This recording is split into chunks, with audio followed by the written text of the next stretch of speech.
No one saw it coming, not the executives in the boardroom, not the interns whispering in the hallway, and certainly not the woman who once stood outside those very same glass doors, cold, hungry, and invisible. Her name was Alina Brooks. A 37-year-old black woman with eyes full of quiet storms and a past most wouldn't survive. Just 2 years ago, she was sleeping under a bridge with nothing but a torn blanket and a head full of dreams. But today? She walked into the company that had once rejected her, not for a job interview, not as a guest, but as the new owner. And the look on their faces? Unforgettable. It started on a rainy Tuesday. Alina sat at a downtown bus stop, her coat soaked through, her curls pressed flat by the drizzle. She watched people in tailored suits rush by, gripping their coffee cups and pretending not to see her. She wasn't always homeless. She once had an apartment, a small savings account, and dreams of making it big in the finance world. She had a degree in economics. But life hit hard. A sudden illness in the family, a job lost during layoffs, and a landlord who raised the rent without mercy. The dominoes fell fast. 1 month she was stable, the next, she was on the street. That day, outside Halverson Capital's shiny headquarters, she sat with a sign on her lap that read, "Willing to work. Just need a chance." No one stopped. Until someone did. A tall woman in a navy blue dress paused mid-step. "What's your name?" she asked softly. Alina looked up, startled. "Alina," she replied. The woman nodded, handed her a warm coffee, and walked away without another word. It was brief, maybe 5 seconds. But that moment would echo louder than anyone could have guessed. Over the next few weeks, Alina faced the usual, rain-soaked clothes, skipped meals, and glares from strangers who assumed she was dangerous or lazy. But she had something no one could take, her mind. And a battered notebook filled with business ideas. Ideas about financial apps for the underserved. Ideas about rebuilding trust in communities where banks had failed. She was broke, but she thought like a millionaire. At a shelter one night, a volunteer named Marcus noticed her writing furiously under a flickering hallway light. "You into finance?"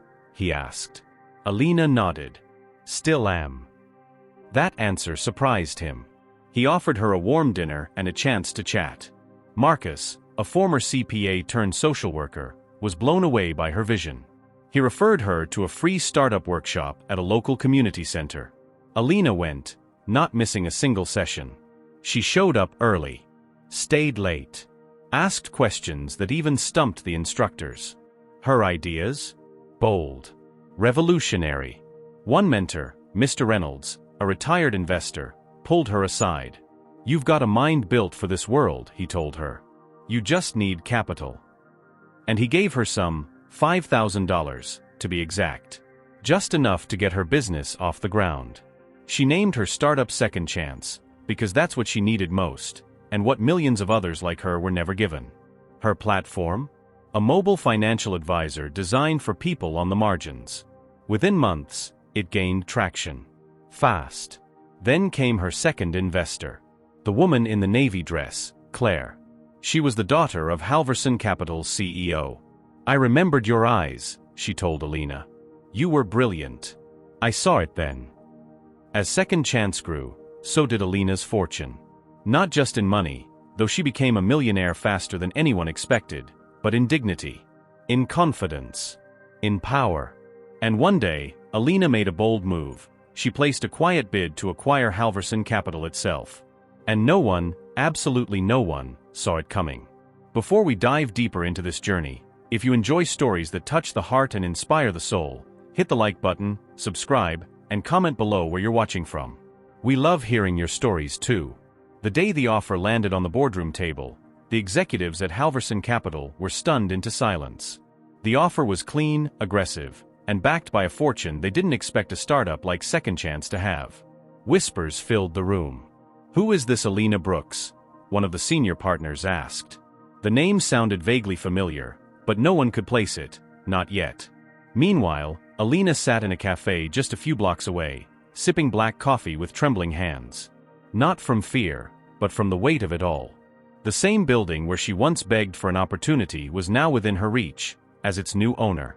But let's rewind for a moment. After Claire invested in Second Chance, doors started opening.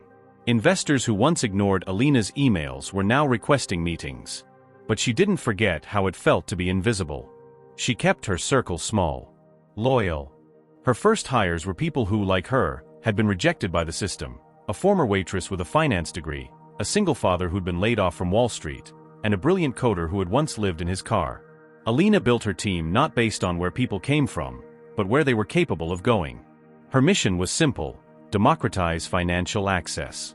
She launched features no other financial app dared to offer: personalized budgeting tools for minimum wage earners, real-time advice for freelancers living paycheck to paycheck, and even emergency loan simulations.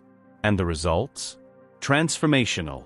Stories poured in from users who'd paid off debt, secured their first apartments, or finally felt in control of their money. The media called her a disruptor. The underserved called her a blessing. Alina just called it about time. Still, there was a part of her that remained haunted. The memory of sitting outside Halverson's glass doors, feeling invisible, cold, and discarded, lingered. Not because she needed revenge, but because she needed closure. She wanted to rewrite that moment. To walk through those doors not as someone desperate for help, but as someone who had created her own seat at the table. So she started paying attention to Halverson Capital's moves. The company was struggling. Profits had dipped. Their technology was outdated. Their image? Stiff and out of touch. And most of all, they'd lost the trust of younger investors. Alina saw the cracks, and knew she had the vision to rebuild it from the ground up. She made the decision late one night, alone in her small apartment. The walls were still bare. No art, no luxury furniture, no signs of wealth, except for a single framed note from Mr. Reynolds that read, "Bet on yourself. Always." She stared at it for a long time before picking up her phone and calling her attorney. "Let's make an offer," she said. Her voice was calm, steady, certain. When the board received the offer, they were dismissive at first. "This must be a joke," one executive scoffed.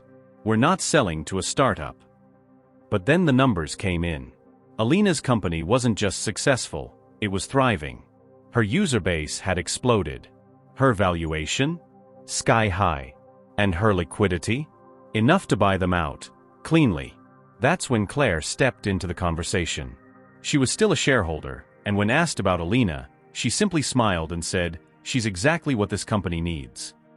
The board pushed back, but the tide was turning.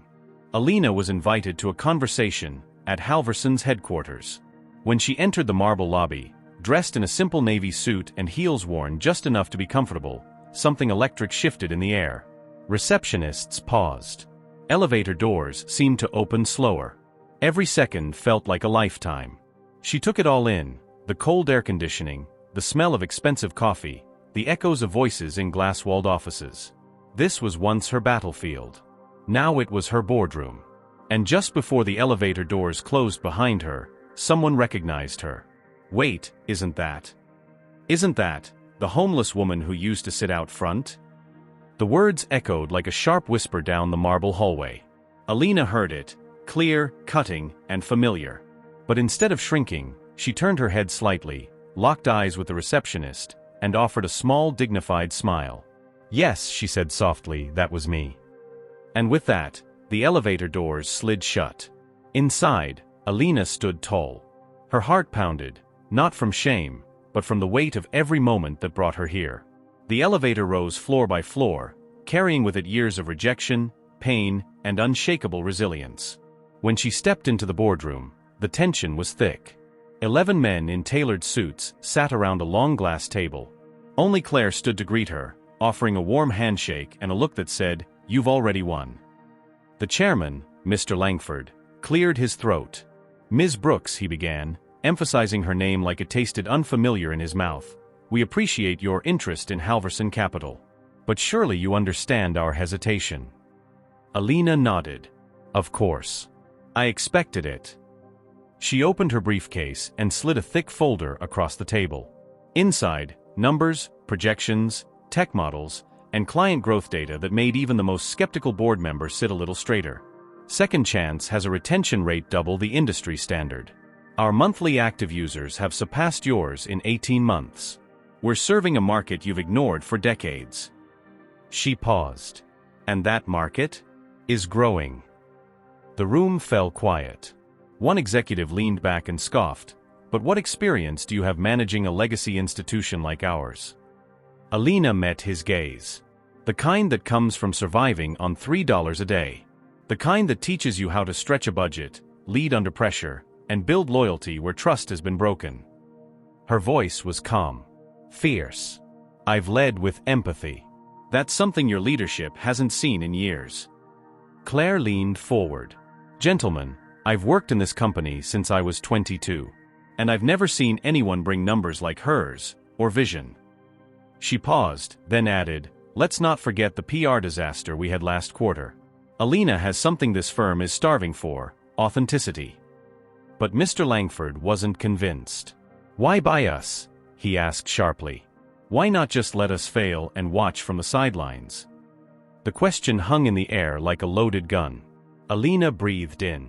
"Because I don't want revenge. I want restoration. I believe in the power of legacy, when it's done right. I want to take what you built and make it mean something again. Not just for shareholders, but for real people." The silence that followed was thick with something no one expected: respect. Back in her apartment that night, Alina lit a candle and sat by the window. The city pulsed below her, traffic horns, the hum of a million stories unfolding. She held a photo of her late mother, the woman who taught her to count coins at the kitchen table, who believed that rich wasn't just about money, but how you treat people when you have it. She whispered, "We're almost there, Mama." And as if fate had waited for this moment, her phone buzzed. It was Claire. They accepted. The words hit Alina like a quiet explosion. She didn't cry. Not yet. She just closed her eyes and felt every emotion surge through her body like a wave: pride, disbelief, peace, and an ache she couldn't name. Because tomorrow, she wouldn't just be walking into Halverson Capital as the owner. She would be walking in as proof that no one is ever too far gone to rise. The morning sun broke over the skyline like a spotlight waiting for its star. Alina stood before the mirror in her modest apartment, adjusting the blazer that once belonged to her sister, a deep, elegant shade of forest green that made her skin glow with quiet power. Her natural curls framed her face with grace, her eyes steady and unshaken. Today wasn't about power for show. It was about presence. About walking through the same doors that once turned her away, not with anger, but with purpose. Not as someone demanding attention, but as someone who no longer needed permission to be seen. She arrived early. Purposefully. The lobby was nearly empty, save for a janitor mopping near the elevators. He looked up, recognized her face from the news, and gave a small nod of pride. "Make him listen," he whispered. She smiled back. "I will." Upstairs, the top floor had already been prepared. Halverson Capital was officially hers. Contracts signed. Ownership transferred. The board had stepped down with mixed expressions, some bitter, some resigned, a few quietly hopeful. Claire, now her partner in the restructuring, greeted her with 2 lattes and a stack of folders. "You ready?" she asked. Alina exhaled slowly. "I've been ready." The first order of business was to address the staff. Over 100 employees filed into the main auditorium, buzzing with rumors and uncertainty. Some had seen her on TV. Others whispered stories of a mysterious buyer who once sat on the sidewalk outside their building. As Alina took the stage, there was an uneasy hush. She stood behind the podium for a moment, scanning the room. She didn't see enemies. She saw people. People like her. People chasing security, success, respect. She cleared her throat. "My name is Alina Brooks," she began. "Some of you may remember me. Not from a boardroom, but from the sidewalk just outside those glass doors. A few years ago, I stood there in the rain, holding a sign that said, 'Willing to work. Just need a chance.' Most walked past me. But that's not the part one remember." She paused, her voice calm but commanding. "I remember the feeling of being invisible. Of being seen as a burden. A mistake. But I wasn't. I was a woman who had lost everything, except the belief that my mind still had value." Her eyes scanned the crowd. "Today, I'm not here to punish the past. I'm here to rewrite the future with you." There was a beat of silence. Then one person, an older assistant from accounting, stood up and clapped. Another followed. And then another. Within seconds, the room echoed with applause. It wasn't loud or wild, but it was honest. And for Alina, it was everything. The changes she implemented were swift. Departments were reorganized. Toxic managers were quietly let go. A new code of ethics was introduced, one that prioritized humanity as much as profitability. Salaries were reviewed, especially at the lower levels. For the first time in company history, the janitorial staff was invited to the year-end strategy meetings. Alina called it full-circle leadership. When someone asked why, she simply said, because people at the bottom often have the clearest view of what's broken. Media outlets swarmed. Headlines like From Homeless to Head of Halverson and The Rise of Alina Brooks, a millionaire's redemption arc flooded social media. But while the world saw a fairy tale, Alina remained focused. She knew how fast fortunes could fade, and how easy it was for companies to forget the people they were built to serve. Behind the scenes, not everyone was celebrating. Some investors questioned her methods. Others mocked her policies. But Alina didn't flinch. She'd survived the cold. She'd survived hunger. She'd survived being told she was nothing. Criticism didn't scare her, disconnection did. That's why she made it her mission to meet every single employee over the next 30 days, one-on-one. No titles. No barriers. Just real conversations.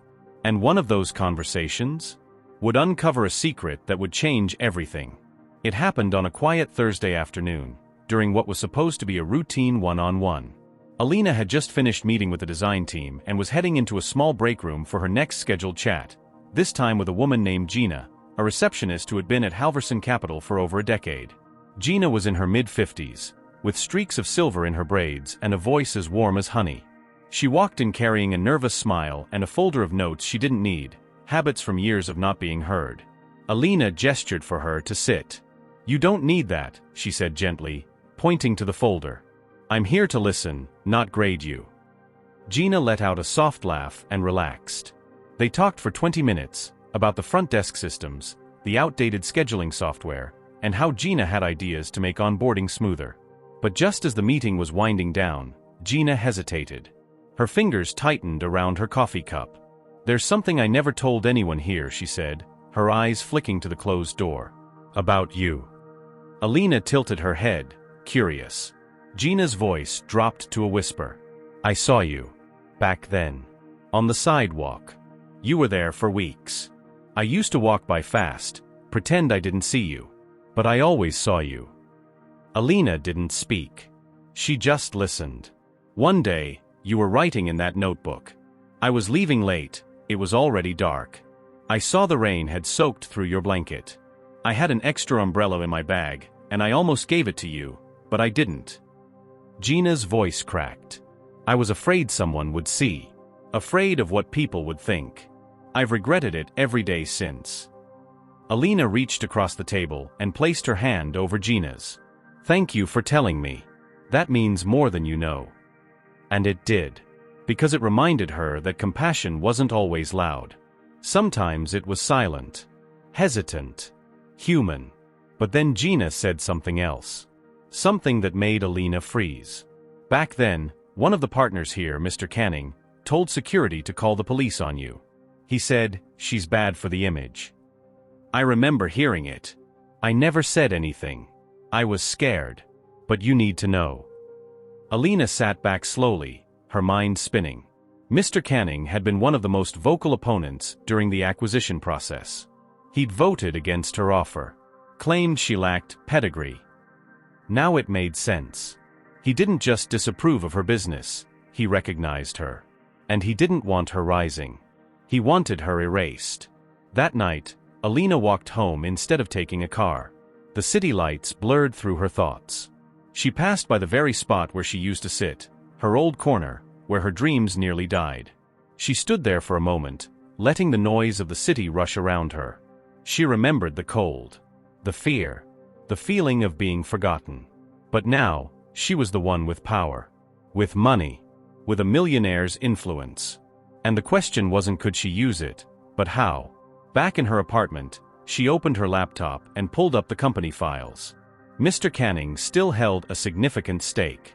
He was protected by an executive contract. Firing him wouldn't be easy. But Alina wasn't thinking about punishment. She was thinking about transformation. The next morning, she called an emergency leadership meeting. "There's something we need to talk about," she began. "It's time for this company to confront not just what we do, but who we are. And that starts with accountability." She didn't mention names. Not yet. But in the back of the room, Mr. Canning's face turned pale. He knew. The boardroom was silent. The kind of silence that thickens the air, stretches seconds into hours, and dares someone to speak first. Alina stood at the head of the table, not with anger in her voice, but with intention. She didn't need to raise her tone. Her presence, a black woman who had once been homeless and now held the reins of a multimillion-dollar empire, was louder than any shout. Her eyes scanned the faces before her, stopping briefly on Mr. Canning. He avoided her gaze, tapping his pen against the armrest like he could tap away the weight of what was coming. "I believe in second chances," Alina said. "It's the reason my company exists. But second chances require truth." She walked slowly around the table. "This company once rejected me, not based on my skills, but on how I looked, where I was, what people assumed about me. Some saw me as a threat to the image, a stain on the sidewalk. But I wasn't a stain. I was a seed." Gasps were barely muffled across the room. Claire, sitting near the center, leaned forward, her jaw clenched. Alina continued. "I know who made that call to have me removed from the building. And I know why." Her words hung there, not accusing, but undeniable. Mr. Canning shifted in his seat, finally speaking. "This is a business, Ms. Brooks. We can't let personal history dictate." Alina raised her hand, and he stopped. "No, Mr. Canning. This is a business. And what you did wasn't just personal. It was systemic. You saw a black woman in need and called her a liability. But today, that woman signs your checks. So let me be clear, your chapter here has ended." There it was. No drama. No drawn-out argument. Just a decision. Final. Just. The room stayed frozen for a beat, then Claire nodded, signaling to HR representatives already briefed. Mr. Canning stood, rattled but defeated, and walked out without another word. It wasn't revenge. It was justice served at room temperature, calm, controlled, and overdue.